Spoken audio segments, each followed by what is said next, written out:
On October 1, 1946, after more than 10 months of trials in the German city of Nuremberg, 21 of the most important leaders of the Third Reich finally heard their sentences. The men who masterminded and carried out some of the worst crimes in human history finally had to take responsibility for their actions and face the consequences. It was just the first of many similar trials, serving as a warning to future dictators and war criminals.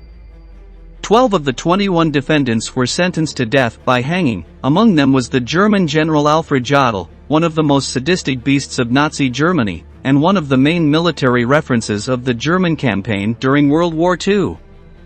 In this new military history video, we want to review his dark career and his execution that put an end to his cruelty. Stay with us to know everything about the life and death of Alfred Jodl. Alfred Jodl was born on May 10, 1890 in Würzburg, then part of the German Empire. In July 1910, Jodl joined the Bavarian Army, where he rose easily to the rank of lieutenant.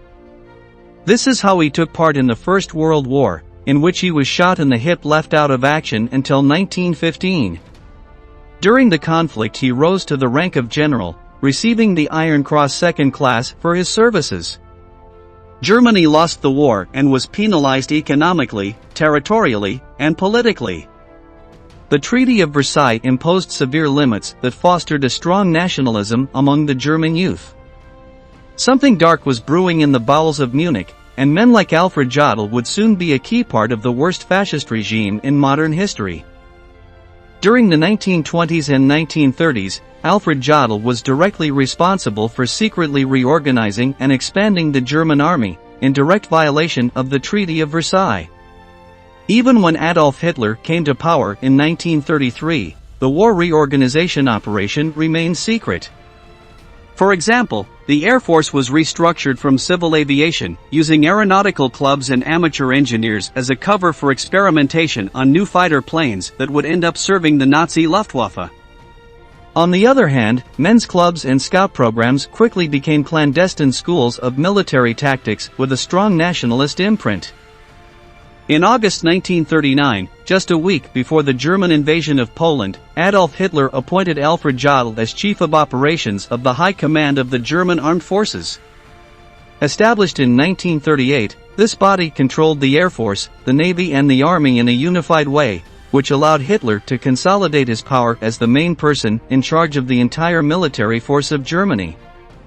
In this context, Jodl became one of the Führer's trusted men, a fundamental consultant within the German High Command, for which he was directly responsible for all the military operations of the Third Reich, mainly in the invasions of Denmark and Norway carried out in 1940.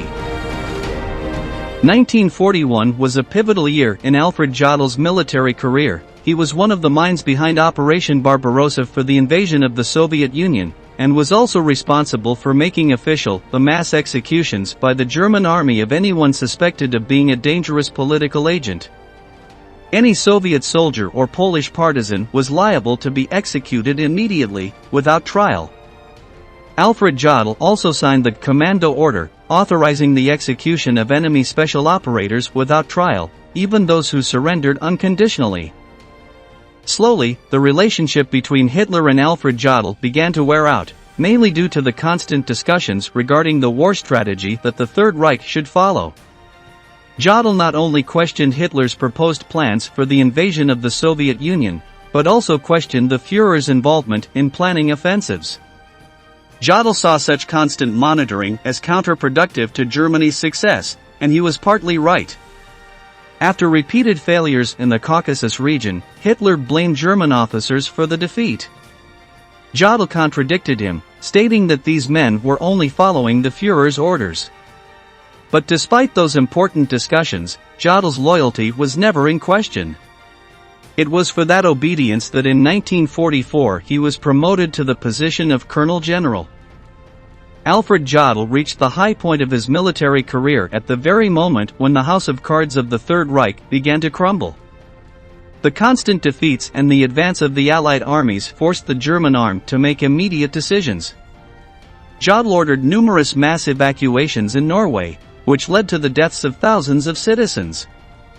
The evacuated cities were completely destroyed to prevent the enemy from taking advantage of the positions and structures. Once Adolf Hitler was dead, the end of Nazi Germany was only a matter of time. On May 7, 1945, it was Alfred Jodl who traveled to the French city of Reims to sign the unconditional surrender of all German armed forces, both those fighting in the east and in the west. After a few hours, the Soviet Union demanded that the signature should be made not by Jodl, but by Wilhelm Keitel, the main person in charge of the German army after the death of the Führer. This demand on the part of the Soviets was motivated by a fear that the German officers themselves would betray them. The First War had culminated in a shameful surrender, and for many high-ranking officers, a new surrender was a show of inconceivable weakness for the German people.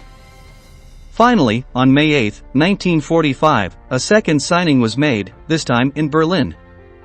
Wilhelm Keitel effectively surrendered the entire German military apparatus, practically ending World War II. Alfred Jodl was arrested by British troops on May 23, 1945, and was immediately placed at the disposal of international justice to assess his responsibility in the brutal Nazi outpost. He was found guilty of conspiring against peace, of planning and executing operations of aggression against neighboring countries and, above all, of being an ideologue and responsible for the execution of thousands of prisoners of war. The latter amounted to a war crime and a crime against humanity, since many of the victims were in fact soldiers who had surrendered without force to their arrest. During the trials, Jodl claimed that he was unaware of the operation of the death camps, and pleaded not guilty in the eyes of God, history, and his compatriots. His lies were not enough for him to escape justice. Thus we come back to the beginning of the video, that October 1, 1946, in which Jodl and several other Nazi leaders were sentenced to death. Jodl, Göring and Keitel demanded a military execution by firing squad, but this was denied, their fate being hanging. He was finally executed by American Sergeant John C. Woods, who had no previous experience as an executioner. It is believed that Woods' involvement was a deliberate attempt to make the last moments of Jodl's life even more painful and torturous.